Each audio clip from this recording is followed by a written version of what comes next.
Terima kasih Anda masih bersama kami. Bagi Anda yang baru saja bergabung, kami hadirkan kembali 3 berita utama hari ini. Luar biasa, warga Desa Batur, dataran tinggi Dieng, Banjarnegara, berkurban 74 ekor sapi dan 293 ekor kambing yang menghasilkan 25 ton daging kurban.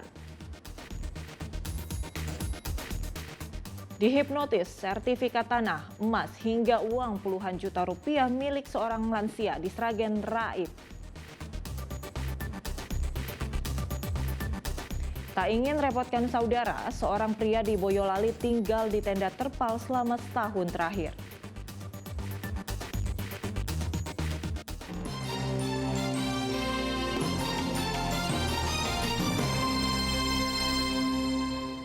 Seorang lansia di Sragen jadi korban hipnotis orang tak dikenal. Akibatnya 5 sertifikat tanah, emas, perhiasan, dan uang senilai 20 juta rupiah raib diambil pelaku. Wagianti, perempuan 67 tahun ini tak sadarkan diri. Bertempat di rumahnya di Dukuh Krapyak, Desa Gentan Banaran, Kecamatan Pelupuh, Sragen. Lansia ini dihipnotis seseorang lalu hartanya dicuri. Awalnya ada 2 orang tak dikenal datang untuk menginformasikan soal bantuan sosial. Namun saat korban hendak membuatkan kopi untuk keduanya, salah satu pelaku menghipnotis korban hingga tak sadarkan diri. Saat terbangun, seluruh harta benda Wagianti raib. Mulai dari 5 sertifikat tanah, perhiasan emas, dan uang 20 juta rupiah. Ya, beliau saat di rumah, dia didatangi oleh diduga pelaku, yaitu 1 orang. Kemudian dia menyampaikan bahwa akan mendapatkan bantuan dari Kecamatan Pelupuh, yaitu berupa uang tunai sebesar 400.000 setiap bulannya. Wagianti karena hidup sendirian, akhirnya rumah dalam keadaan kosong. Dengan kesempatan rumah dalam keadaan kosong itulah akhirnya pelaku mengambil barang-barang yang berharga yang sudah disembunyikan di belakang rumah. Ya, berupa 5 sertifikat, uang tunai 20 juta, kemudian juga perhiasan. Ya, perhiasan berupa kalung dan emas. Korban yang tinggal seorang diri di rumah mengatakan seluruh harta bendanya disimpan di belakang rumah dan hanya ditutup dengan terpal. Ya, yang setunggal niku. Sendiri. Nggih. Sendirian. Dhewean ku sendirian. Ya, Mbak. Pas suruh ngumpulkan apa niku sertifikat, duit, kalih napa emas-emasan niku teng pundi? Gen niku wau gen Teng wingking. nggih teng wingking gen anu kang kedap gen nggih tutup layar ijo niku wau. Terus jenengan dikengken apa, Mbak? Tubas kopi karo rokok Surya. Itu terus diambil terus orangnya pergi. Nggih. Polisi memeriksa sejumlah saksi dan mengolah tempat kejadian perkara. Warga diminta waspada akan orang yang tak dikenal saat mendatangi rumah. Mereka diharapkan melaporkan hal mencurigakan itu ke kantor polisi terdekat. Heri Prasetyo melaporkan dari Sragen. Seorang pria ditangkap saat hendak mencuri di rumah warga daerah Wanasari, Brebes. Pelaku sempat melawan dan berusaha kabur, tetapi pemilik rumah berhasil menahan dan menangkap pelaku.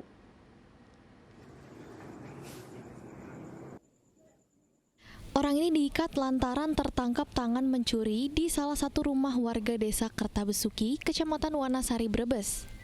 Pencuriannya gagal karena pemilik rumah memergoki pelaku saat membuka lemari kamar.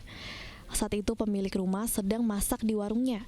Pelaku pun masuk ke rumah dan berusaha mencuri harta benda. Namun pemilik rumah kembali ke rumah dan melihat pelaku. Saat pelaku hendak kabur, pemilik rumah berusaha menahan dan melawan. Pelaku pun berhasil ditangkap. Tahunya saya dari masuk mau kencing, lalu dia di sini. Dia melawan saya, memukul saya. Terus bisa Saya ketangkap gimana? melawan karena saya sakit. Bisa ketangkap gimana, Pak? Ya saya pegang langsung. Saya Berapa orang, Pak, tadi yang nangkep? satu orang. Anaknya nggak ikut? Enggak, Apa? enggak ikut. Pemilik rumah lalu melaporkan pencurian pada Selasa dini hari ke polisi. Pelaku dibawa ke Mapolsek Wanasari untuk mempertanggungjawabkan perbuatannya. Tak ada harta yang hilang dalam peristiwa ini. Sugihartono melaporkan dari Brebes. Kisah memprihatinkan datang dari seorang pria paruh baya di Boyolali. Selama 1 tahun terakhir ia hidup di tenda tak layak huni di hutan Sembung. Ia memilih hidup sendiri karena tak ingin membebani keluarganya. Meski berada di hutan, keberadaan tenda ini bukan untuk berkemah atau camping. Tenda dibangun sebagai tempat tinggal Pardi, warga Boyolali yang sudah 1 tahun terakhir tinggal di area hutan Sembung. Dengan terpal dan alat seadanya, pria 49 tahun ini bertahan hidup. Meski jauh dari kata layak, Pardi tak merasa kurang. Baginya tinggal sendiri lebih baik daripada harus menumpang di rumah saudara. Dulunya ia tinggal bersama saudaranya di daerah Singkial. Namun rasa sungkan terhadap saudara membuat dirinya memilih untuk hidup sendiri di tenda.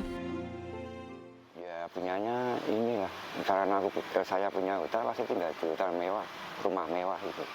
Terus keluarga di mana? Keluarga di luar daerah sama di luar kota. Setelah ortu pindah-pindah itu, situ ditempati adik, keponakan. Kenapa nggak ikut sana, Pak?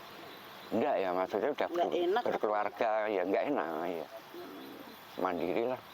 Dijual aja saya juga nggak nanyakan hasil dari penjualan itu enggak, Bos. Jadi ya maksudnya yang namanya adik juga saudara itu kan malah bisa renggang, bisa ini gitu loh. Ya mendingan usaha sendiri kan. Keberadaan Pardi ternyata diketahui warga sekitar.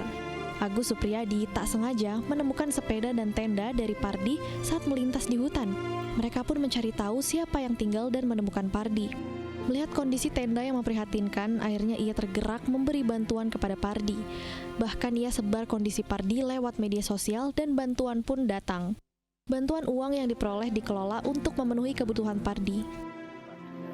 Nah, saya cek lokasi, ternyata nggak ada. Saya sama anak saya, kebetulan anak saya memang ngajak bapak besok sini lagi sampai ketemu omnya gitu. Akhirnya hari kedua saya ke sini ketemu, saya bawain sembako, mie dan lain-lain seperti apa itu. Habis itu saya buat video TikTok, video di Facebook. Kebetulan ada teman-teman yang peduli. Akhirnya saya mendapatkan uang sekitar 1 jutaan itu. Saya atur sedemikian bagusnya, saya belanjakan 1 minggu saya kasih uang, 1 minggu saya kasih uang gitu. Tak sedikit warga yang juga memberikan bantuan makanan. Pria yang bekerja keserabutan ini tetap memilih bertahan di tenda meski hidupnya serba kekurangan. Baginya lebih baik hidup sendiri dibandingkan harus merepotkan orang lain. Yulianto melaporkan dari Boyolali.